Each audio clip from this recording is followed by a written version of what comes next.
Bago natin simulan ang kwentong ito, shoutout ko lang yung mga bagong warrior members ko na sina Ajeles Mac, Keira Malik, at sa mga nag-renew ng badge na sina Priskil Calalo, Sara Jonoso, Luis Miranda, Jenelito Coro, Clizzy Curly, at sa nag-iisang king member ko na si JE Fitness and Lifestyle. Subscribe kayo dyan. Malupit yan. Maraming salamat po sa inyo. Simulan na natin to. Ang kwentong ito ay hango sa totoong buhay. Karanasan ito ni Takahiro at ng tatay niya na si Rick. Taong 1998. Lumut Lake, Cavinti, Laguna.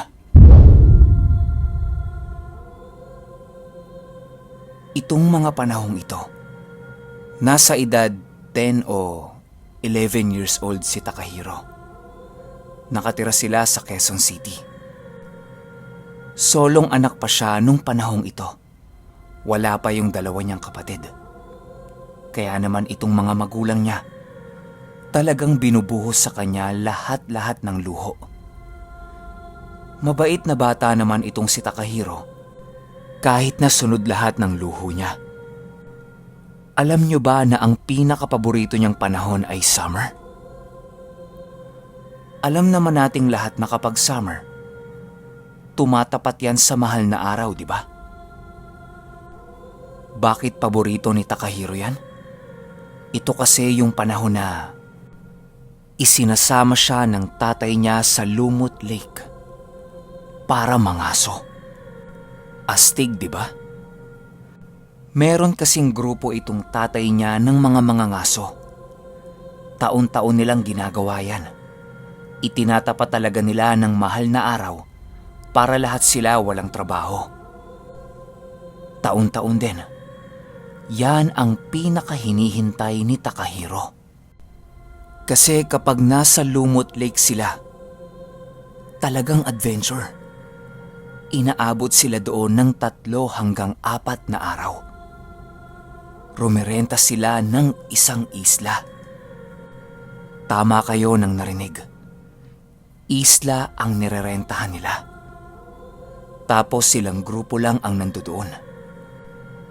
Magtatayo sila ng tent, magsiset up ng lutuan. Yun bang para silang nagkakamping talaga? Sa umaga normal lang yung mga ginagawa nila. Kakain, lalangoy, inuman, ihaw-ihaw, mga ganyan. Pero maaga silang natutulog. Yung tipong 3:00 pa lang ng hapon tulog na sila. Bakit? Dahil gigising sila ng gabi. Mga 10:00 ng gabi. At yang oras na yan, ang simula ng kanilang pangangaso. Mula 10:00 ng gabi hanggang 5:00 yan ng madaling araw.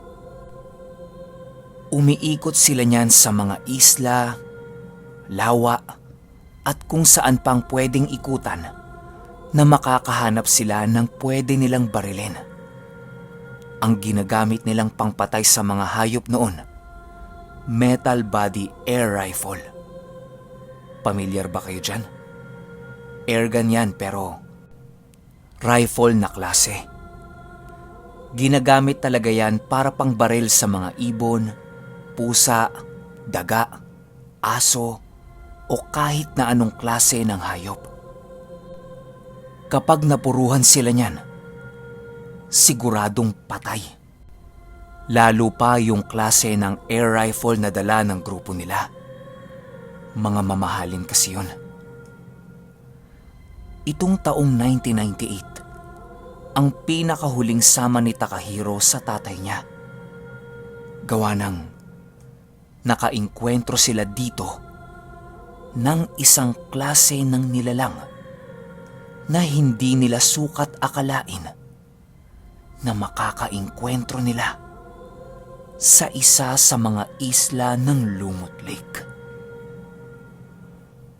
Papalapit pa lang ang mahal na araw. Handang-handa na si Takahiro para sa magiging lakad nila ng tatay niyang si Rick. Kaya naman hindi nila nakakasama yung nanay niya kasi nasa Japan yun. Doon nakatira. Pagsapit ng mahal na araw, sinundo na sila ng isang van. Sama-sama silang grupo nun. Pero sa pagkakataong ito, 5 lang sila. Silang magtatay, tapos 3 mga ngaso pa. 1 babae at 2 lalaki. Normal na normal naman ang naging lakad nila nun hanggang sa nakarating sila sa Lumot Lake. Nakarenta rin sila ng isla agad-agad. Pero sa ibang isla sila nun, hindi doon sa lagi nilang pinupuntahan. Gawa ng gusto nung 2 lalaking mga ngaso sa ibang bahagi naman. Kasi paulit-ulit na lang sila doon eh. Pero bago sila pumunta doon sa isla, ang bilin sa kanila nung nagpaparenta, kung maaari sana, sa umaga nila gawin yung pangangaso nila. Huwag sa gabi. Kasi may bali-balita doon na merong mga gumagalang engkanto kapag 10 oras ng gabi sa isla na yon. At kung tawagin ng mga engkanto na yon ay kubak. Sumang-ayon na lang sila doon sa may-ari para wala nang marami pang usapan. Ang sabi nung isang kasama nila sa grupo, "Naniniwala ba kayo sa engkanto? Kubak? Ano ba yun? Di ba yung mga engkanto sa mga palabas lang lumalabas? Di naman totoo yan eh, tsaka matagal na nating ginagawa to. Ngayon niya lang sinabi yun." Walang sumagot sa kanya, pero lahat natatawa. Sakay sila ng isang bangka papunta doon sa nasabing isla. Ang tagal din nilang bumiyahe nun. Mga nasa 20 o 30 minutos din. Nung makarating sila sa isla, ang sabi nung naghatid sa kanila, "Kung sakali hong gabi kayong mga ngaso, bumababa po ang tubig dito. Hanggang doon ho, pwede ninyong lakarin. Pero, ingat ho ah. Ito po, baka makatulong sa inyo. Mauna na po kami." Inabutan nila ng tip yung driver ng bangka. Ang bait kasi. Binigyan pa sila ng isang supot ng iba't ibang klase ng bulaklak. Nung nasa isla na sila, set up kaagad ng mga kailangan nilang gawin. At saka, tanghaling tapat na rin nun eh. Kailangan na nila yung mga tent nila. Matapos ang pagsiset up, kumain na muna sila, konting kwentuhan, inuman, at natulog na kagad sila. Unang-unang gumising nun si Takahiro. Nagpaalam siya kay Rick kung pwede ba siyang lumabas ng tent nila. Pumayag naman yon at sinabing susunod na rin siya maya-maya. Iidlip na lang siya ng konti. Paglabas ni Takahiro, sobrang dilim ng buong paligid. Tapos pakiramdam niya, ang daming nakatingin sa kanya. Ang pinagtataka niya lang, sanay naman siya kahit ganun kadilim. Kasi nga, nakailang punta na siya doon eh. Ang hindi niya lang maintindihan, bakit nakakaramdam siya ng takot. Pumasok na lang siya ulit sa loob ng tent nila at tumabi sa tatay niya. Pero bumangon na rin yung tatay niya Ang sabi nito, magtitimpla na siya ng kape para masimulan na niya yung pangangaso. Ilang minuto ang lumipas. Lahat sila nakumpleto na sa labas. Nag-usap-usap na sila kung anong mga gagawin nila. Konting paghahanda lang at nagsimula na sila sa kanilang pangangaso. 2 grupo sila nun. Si Takahiro, Rick, at yung isang babae. Sa kabila naman, magkasama yung 2 lalaki. Naglakad sila papalusong sa lawa. Mababaw nga lang yon, hanggang balakang lang niya. Sa patuloy nilang paglayo, patuloy rin ang putukan sa 2 magkabilang direksyon. Nagsisimula na silang mamarel ng iba't ibang hayop. Tansya ni Takahiro, nasa malayong parte na sila ng lawa mula sa isla nila. Ang malupit pa nun, wala na siyang nakikitang ibang isla na malapit sa kanila. Ilang oras pa ang lumipas. Marami-rami nang nababaril yung grupo ni Rick. Si Takahiro naman tuwang-tuwa habang nanonood sa kanila. Bit-bit niya lang yung mga bala nun. Kasi kahon-kahon ng airgun pellets yung dala niya. Yun kasi yung bala ng airgun. Tansya niya, bandang madaling araw na nun. Mga 2:00 o 3:00. Bumalik muna sila sa isla.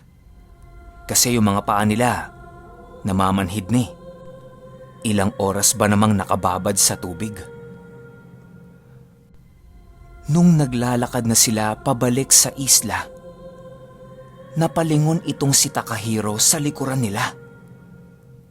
Pagtingin niya, may 4 na malalaking parang puno ang nakatayo sa mismong gitna ng lawa kung saan sila nanggaling.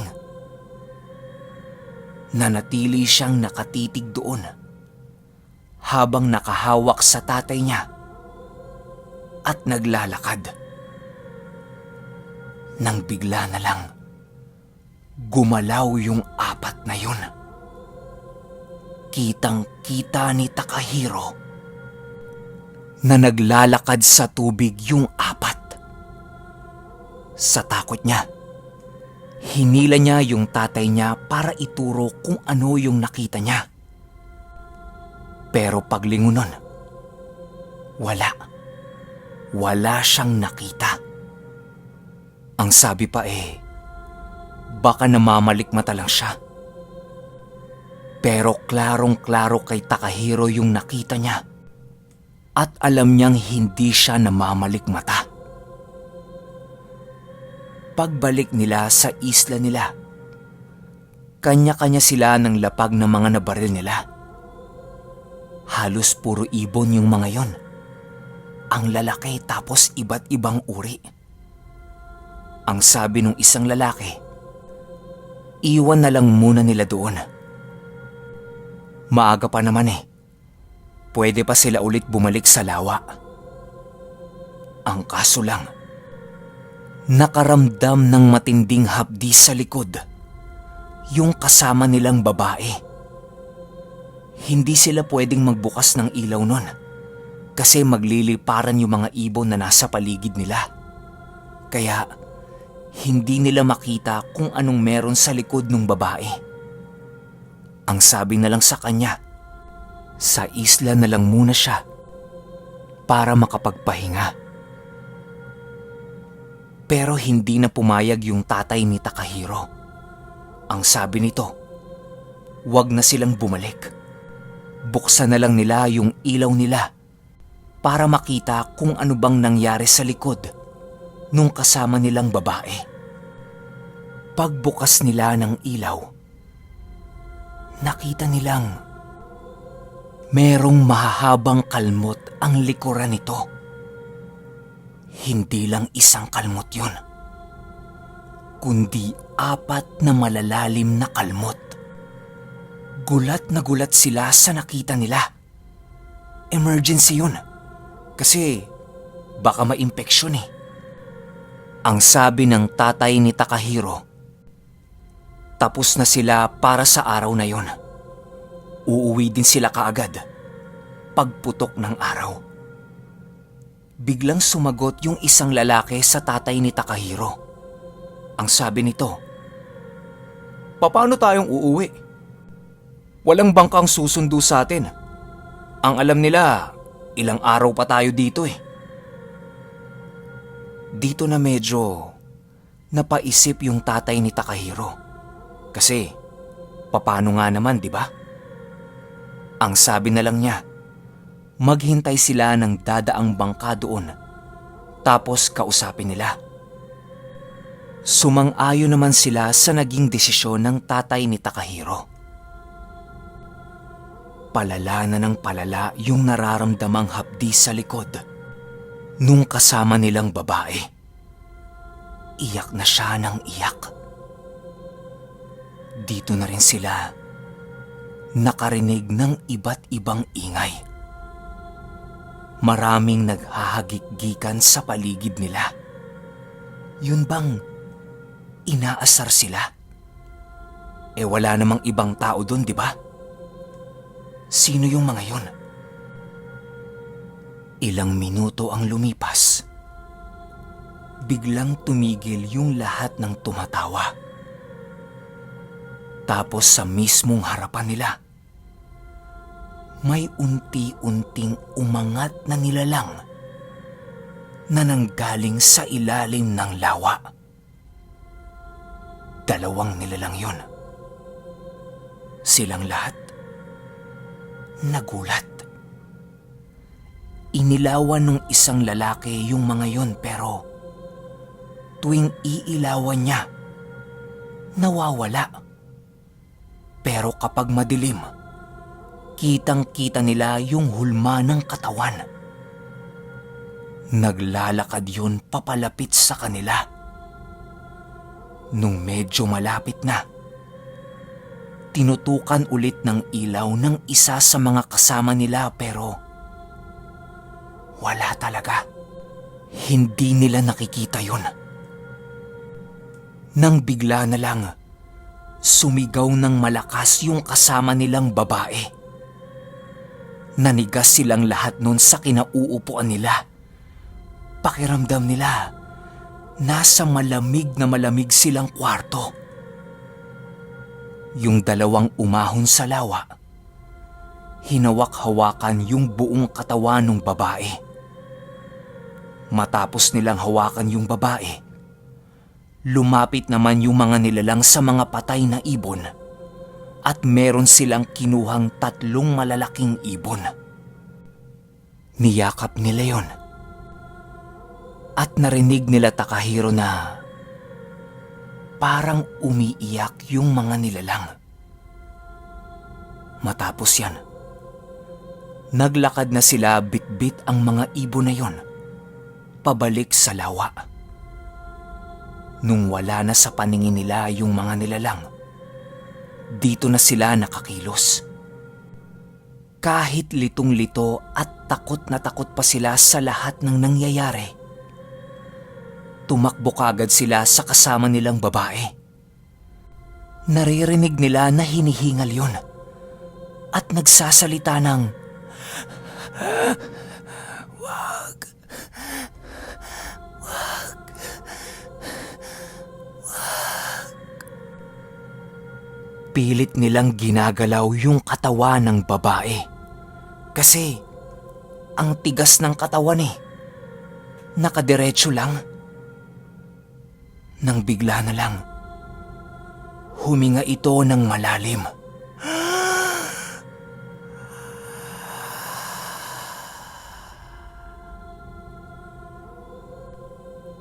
At tuluyan na siyang binawian ng buhay. Lahat ng paraan na alam nila para mabalik ang buhay nun, ginawa na nila, pero wala na talaga eh. patay na siya. Tulala silang lahat nun. Naghihintay na lang na mag-umaga. Laking pasasalamat na lang nila dahil merong dumaang bangka sa isla nila nun. Pinakiusapan nila ito na sabihan yung may-ari ng isla na babalik na kaagad sila. Emergency lang. Hindi na nila tatapusin yung pagrenta nila. Ilang minuto ang lumipas. Sinundo silang lahat doon. Gulat na gulat yung nagmamaneho ng bangka kasi yung una nilang sinakay ay yung katawan ng kasama nilang babae na wala ng buhay. Napakalungkot nung araw na yon, kaya hindi makalimutan ni Takahiro. Hinatid muna si Takahiro ng tatay niya sa bahay nila bago ito pumunta kung saan dinala yung kasama nilang babae. Pinaimbestigahan din yung isla kung saan sila rumenta. Inabot din yon ng ilang buwan. Pero dahil wala silang makitang sapat na ebidensya na may mga nakatira nga doon, tapos yun yung pumatay sa kasama nilang babae, itinigil din yung pag-iimbestiga doon. At narinig ni Takahiro sa tatay niya.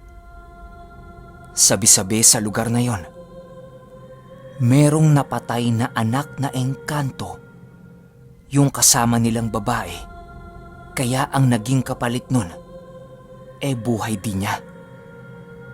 Wala namang dahilan para hindi maniwala yung tatay ni Takahiro maging yung iba niyang mga kaibigan. Kasi kahit sila mismo nakita nila diba? Magmula din nung araw na yon, hindi na sumama pa si Takahiro sa tatay niya. Kahit anong pilit ng tatay niya sa kanya, wala na. Ayaw na niya talaga Pero yung tatay niya, patuloy pa rin sa ginagawa nitong pangangaso. At yung klase ng engkanto na pumatay doon sa kasama nilang babae ay tinatawag ng mga matatanda doon na kubak.